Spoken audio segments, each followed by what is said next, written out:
ఆ ఫోటోలో ఉన్న మనిషి ఇంకా మా ఇంట్లోనే ఉన్నాడు. వర్షం కురుస్తున్న రాత్రి అది. ఆకాశం నల్లటి మబ్బులతో నిండిపోయి ఉంది. ఒక్కోసారి మెరుపులు ఆకాశాన్ని చీల్చుకుంటూ పడుతున్నాయి. గాలి ఇంటి చుట్టూ తిరుగుతూ కిటికీలను గట్టిగా కొడుతోంది. ఆ గాలి శబ్దం, వర్షపు చినుకుల గర్జన మధ్యలో పల్లెటూరి చివర ఉన్న ఆ పెద్ద పాత ఇంటి ముందు ఒక కారు నెమ్మదిగా వచ్చి ఆగింది. కార్ డోర్ నెమ్మదిగా తెరుచుకొని అందులో నుంచి సీత బయటకు దిగింది. పెళ్ళై తన కొత్త జీవితాన్ని మొదలు పెట్టడానికి వచ్చిన మొదటి రాత్రి. సాధారణంగా ఒక అమ్మాయి జీవితంలో ఆనందంతో నిండిపోవాల్సిన క్షణం. కానీ ఆమె గుండెల్లో మాత్రం అర్థం కాని ఒక భయం నెమ్మదిగా పెరుగుతోంది. అది కారణం లేకుండా పుట్టిన భయం కాదు. ఆ ఇంటిని చూసిన క్షణం నుంచే ఆమె మనసు ఏదో హెచ్చరిక ఇస్తోంది. ఆమె కళ్ళ ముందు నిలబడి ఉన్న ఆ ఇల్లు బయట నుంచి చూసినప్పుడు రాజభవనంలా కనిపించినా, దగ్గరగా వెళ్ళినప్పుడు గోడల మీద పగుళ్ళు, మూలల్లో పేరుకున్న దుమ్ము, ఎన్నో సంవత్సరాలుగా ఎవరు నవ్వని ఇంటిలా కనిపించే ఆ నిశ్శబ్దం, ఆ ఇంట్లో ఏదో దాగి ఉందనే భావనను ఆమె గుండెల్లోకి నెమ్మదిగా నింపాయి. ఇదే మన ఇల్లు అని అర్జున్ అన్నప్పుడు అతని పెదవుల మీద ఒక నవ్వు కనిపించినా, ఆ నవ్వులో ఆనందం కంటే ఒక ఒత్తిడి, ఒక దాచిన నిజం ఉన్నట్లుగా సీతకు అనిపించింది. ఆమె లోపలికి అడుగుపెట్టిన క్షణంలోనే వెనక తలుపు ఒక్కసారిగా గట్టిగా మూసుకుపోయింది. ఆ శబ్దం వినగానే సీత గుండె ఒక్కసారిగా గబగబా కొట్టుకుంది. వెంటనే తిరిగి చూసింది. ఎవ్వరూ లేరు. కానీ ఎవరో తమని గమనిస్తున్నట్టు, కనిపించని కళ్ళు తన మీద పడినట్టుగా ఒక చలి ఆమె వెన్నులో నుంచి పైకి ఎగిరింది. ఆ ఇంట్లో మొదటి రోజు నుంచే ఆమె గమనించిన ఒక విచిత్రం ఉంది. ఇంట్లో ఉన్న ప్రతి గది ఓపెన్గా ఉంది. కానీ పై అంతస్తులో చివరిలో ఉన్న ఒక గది మాత్రం ఎప్పుడూ మూసి ఉంచబడి ఉంది. ఆ తలుపు ముందు దుమ్ము పేరుకుపోయి ఉండడం చూస్తే చాలా సంవత్సరాలుగా ఎవ్వరూ దాన్ని తాకలేదని స్పష్టంగా తెలుస్తుంది. ఆ గది వైపు చూస్తూ సీత నెమ్మదిగా, "ఆ గది ఎందుకు మూసి ఉంచారు?" అని అడిగినప్పుడు అర్జున్ ముఖంలో ఒక్కసారిగా ఒక మార్పు వచ్చింది. అతని కళ్ళల్లో ఒక క్షణం భయం మెరిసి వెంటనే దాన్ని దాచిపెట్టి, "అది పాత గది, ఉపయోగం లేదు" అని తేలిగ్గా చెప్పేశాడు. కానీ అతని గలంలో దాగిన కంపనం సీతకు స్పష్టంగా వినిపించింది. రోజులు గడుస్తున్నాయి. పగలు అన్నీ సాధారణంగా కనిపిస్తున్నాయి. కానీ ప్రతి రాత్రి పడుతున్న కొద్దీ ఆ ఇంటి అసలు రూపం బయటపడుతున్నట్లుంటుంది. గాలి శబ్దాల మధ్యలో ఎవరు లేని మెట్లపై అడుగులు వినిపించడం, ఖాళీ గదుల్లో కుర్చీలు కదిలినట్టుగా వినిపించే చప్పుళ్ళు, గడియారం సరిగ్గా రాత్రి 2 గంటలకి ఆగిపోవడం, ఇవన్నీ కలిసి సీత మనసులో భయాన్ని ఒక్కో రాత్రి కొంచెం కొంచెంగా పెంచుతూ వస్తున్నాయి. ఒక రాత్రి నిద్ర పట్టక మెట్ల దగ్గరికి వచ్చిన సీత కళ్ళతో చూసింది. చీకట్లో ఒక మనిషి నిలబడి ఉన్నాడు. అతని ముఖం స్పష్టంగా కనిపించకపోయినా అతని నిలువు తీరు, అతను నెమ్మదిగా తల తిప్పి ఆమె వైపు చూసిన విధానం, పెదవుల మీద ఆ చల్లని నవ్వు, ఇవన్నీ కలిసి సీత గుండెల్లో ఒక గట్టిగా భయాన్ని పేల్చాయి. ఆమె కేక వేయడానికి ముందే ఆ ఆకారం మాయమైపోయింది. మరుసటి రోజు తనకు కనిపించినది నిజమా కాదా అని తెలుసుకోవాలనే ఆత్రంతో ఆమె ఆ లాక్ చేసిన గదికి వెళ్ళింది. తలుపు తట్టి చూసినప్పుడు అది నెమ్మదిగా తెరుచుకుంది. లోపల చీకటి, దుమ్ము, పాత వాసన, గోడల మీద పాత ఫోటోలు, మధ్యలో ఒక టేబుల్ మీద పాత ఆల్బమ్. ఆమె ఆ ఆల్బమ్ తీసుకొని పేజీలు తిప్పుతుండగా ఒక్కసారిగా ఒక ఫోటో దగ్గర ఆమె చెయ్యి ఆగిపోయింది. ఆ ఫోటోలో ఉన్న మనిషిని చూసిన క్షణంలోనే ఆమె శరీరం గట్టిగా గడ్డ కట్టిపోయింది. ఎందుకంటే నిన్న రాత్రి చీకటిలో తనను చూసి నవ్విన మనిషి అదే. అదే ముఖం. అదే క్షణంలో ఆమెకు అర్థమైంది. తను ఒంటరిగా లేదు. నిజం తెలుసుకోవాలనే భయంతో కలిసిన ధైర్యంతో ఆమెను ముందుకు నడిపిస్తుంది అని.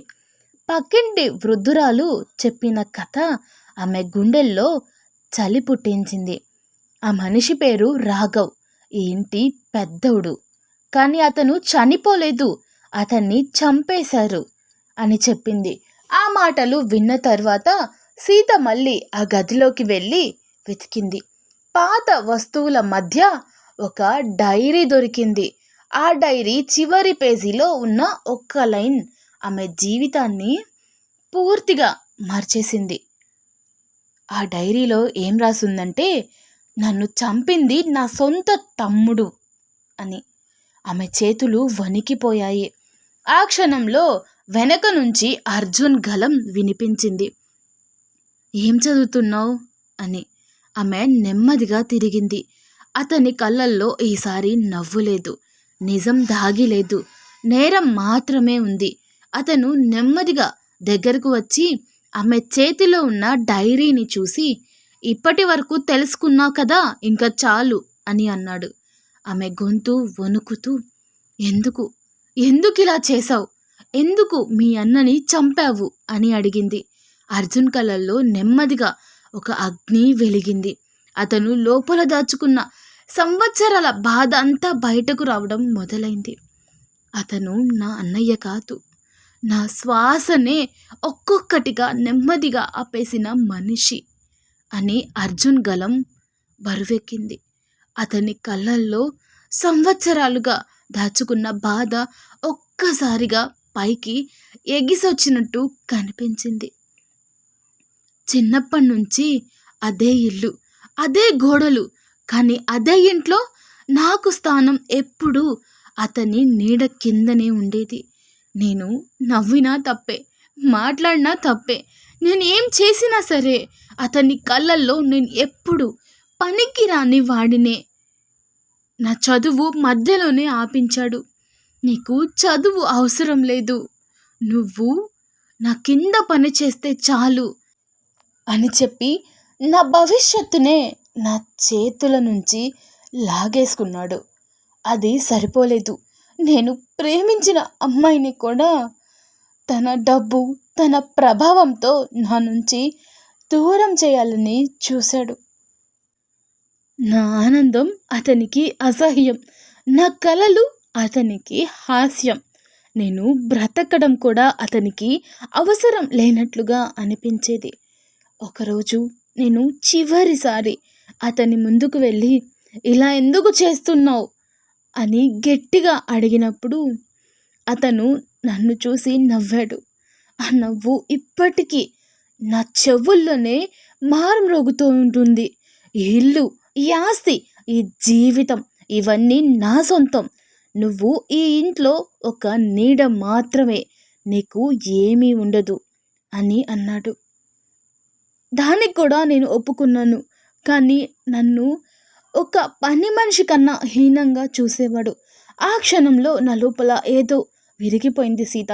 అది కోపం కాదు, అది బాధ కాదు, అది నేను అనుకునే నేను అన్నది పూర్తిగా చనిపోయిన క్షణం.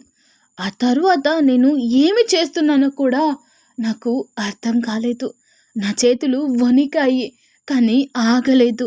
నా కళ్ళు ముందు అతని ముఖం మాత్రమే కనిపించింది. నా చెవుల్లో అతని మాటలే మారుమ్రోగాయి. ఆ ఒక్క క్షణం నేను మనిషిని కాదు, నేను సంవత్సరాలుగా పేరుకుపోయిన ఒక నిశ్శబ్ద కేకగా మారిపోయాను. అలా నా చేతులతోనే నా అన్నయ్యను నేనే చంపేశాను అని చెప్తూ ఉన్నాడు. మాటలు గదిలో ఇంకా మారుమ్రోగుతూనే ఉన్నాయి. గాలి ఒక్కసారిగా చల్లబడిపోయి గోడల మీద నీడలు కదులుతున్నట్టు కనిపిస్తున్నాయి. లైట్ బలహీనంగా మెరుస్తూ ఏ క్షణంలో ఆరిపోతుందో అన్నట్టుగా వణుకుతోంది. ఆ వాతావరణం మధ్యలో అర్జున్ శ్వాస వేగంగా మారింది. అతని గుండె గట్టిగా కొట్టుకుంటోంది. అర్జున్ వెనక నెమ్మదిగా స్పష్టంగా ఒక ఆకారం నిలబడి ఉంది. అది రాఘవ్. ఈసారి అతని కళ్ళల్లో కోపం మాత్రమే కాదు, సంవత్సరాలుగా చేసిన దుర్మార్గం, లోభం, క్రూరత్వం అన్నీ ఒకేసారి బయటపడినట్లుగా కనిపిస్తున్నాయి. నన్నెందుకు చంపావు అనే ప్రశ్న ఈసారి బాధతో కాదు, ఆరోపణతో వచ్చింది. అర్జున్ ఒక్కసారిగా వెనక్కి తిరిగి గట్టిగా అన్నాడు, నేను నిన్ను చంపలేదు రాఘవ్. నేను నీ అకృత్యాలు, నీ అరాచకాలని ఆపాను. ఇంకో ప్రాణం పోకుండా ఆపాను. ఆ మాటలు గదిలో మారుమ్రోగాయి. సీత ఆశ్చర్యంతో అతని వైపు చూసింది. అర్జున్ కళ్ళల్లో కన్నీళ్లు. కానీ ఆ కన్నీళ్ళ వెనుక ఈసారి భయం లేదు, ఒక నిజం ఉంది. నువ్వు చేసిన దుర్మార్గం నీకు మాత్రమే కాదు, ఈ ఇంట్లో ఉన్న ప్రతి ఒక్కరికి ప్రమాదమైంది. నువ్వు ఆస్తి కోసం, డబ్బు కోసం ప్రాణాల్ని కూడా పట్టించుకోలేదు. ఆ రోజు నువ్వు ఇంకో ప్రాణం తీసేందుకు సిద్ధంగా ఉన్నావు. నిన్ను చూసి ఆగలేదు. అతని గలం ఒక్కో మాటతో గట్టిగా మారుతుంది. ఆ క్షణంలో నేను చేసింది కోపంతో కాదు, ఒక నిర్ణయం. తప్పు కావచ్చు, కానీ ఆ క్షణంలో నాకు అదే కరెక్ట్ అనిపించింది. కానీ నిన్ను ఆపకపోతే ఇంకెంతమంది జీవితాలు నాశనం అయ్యేవో నాకు తెలుసు అని అన్నాడు. ఆ మాటలు వినగానే గదిలో ఒక్కసారిగా నిశ్శబ్దం ఏర్పడింది. రాఘవ్ ఆత్మ కళ్ళల్లో ఉన్న కోపం నెమ్మదిగా తగ్గింది. ఆ ప్రశ్న ఇప్పుడు అతనికే తిరిగి వచ్చినట్టుగా కనిపించింది. అతను నెమ్మదిగా వెనక్కి ఒక అడుగు వేశాడు. అదే సమయంలో బయట నుంచి మంత్రాల శబ్దం వినిపించింది. ఓం నమ శివాయ అంటూ తలుపు ఒక్కసారిగా తెరుచుకుంది.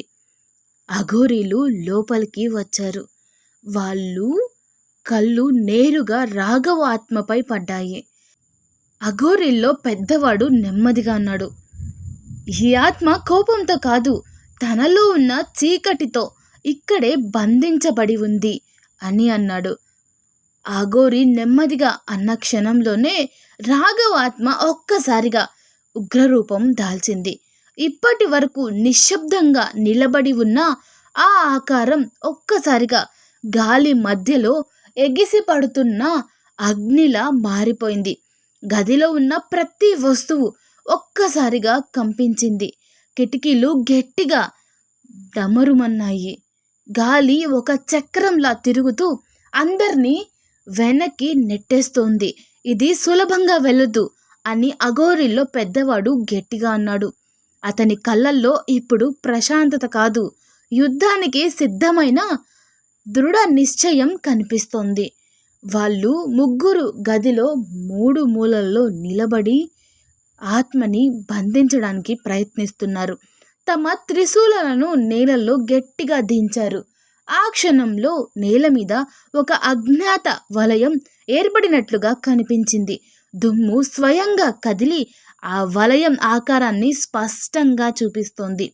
వలయం బయటికి రానివ్వకండి అని ఒక అఘోరి గట్టిగా అరవడంతో సీత వెంటనే అర్జున్ని పట్టుకొని వెనక్కి లాగింది. రాఘవాత్మ ఇప్పుడు పూర్తిగా ఉగ్ర రూపంలో ఉంది. అతని కళ్ళల్లో అగ్ని మండుతోంది. అతను ఒక్కసారిగా అర్జున్ వైపు దూసుకొస్తున్నాడు. అదే క్షణంలో అఘోరి గట్టిగా మంత్రం జపిస్తూ తన చేతిలో ఉన్న బూడిదను గాల్లోకి విసిరాడు. ఆ బూడిద గాల్లోకి ఎగిరి ఒక్కసారిగా అగ్ని రేఖల్లా మారి రాఘవ్ ఆత్మ చుట్టూ ఒక గోడలా ఏర్పడింది. రాఘవ్ గట్టిగా కేక వేశాడు. ఆ కేక మనిషి శబ్దం కాదు, గదిలో ఉన్న ప్రతి ఒక్కరి గుండెల్లోకి దూసుకెళ్ళేలా ఉంది. బలంగా జపించండి, ఇంకా పూర్తిగా విడిచిపెట్టలేదు ఈ ఆత్మ అని పెద్ద అఘోరి గట్టిగా అరవడంతో మంత్రాల శబ్దం మరింత ఉగ్రంగా మారిపోయింది.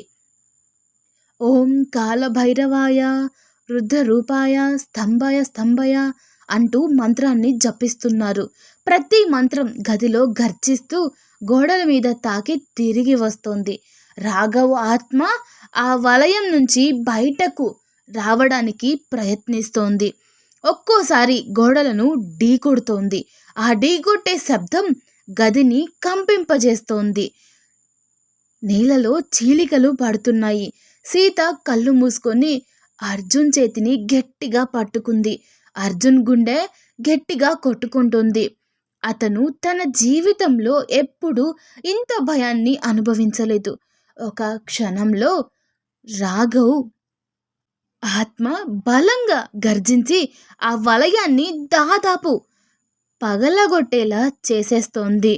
ఇంకా ఒక్కసారి దాడి చేస్తే ఇది బయటకు వస్తుంది అని ఒక అఘోరి కేక వేయడంతో పెద్దవాడు తన చేతిని కోసుకొని రక్తాన్ని త్రిశూలంపై ఒక్కసారిగా చిమ్మాడు.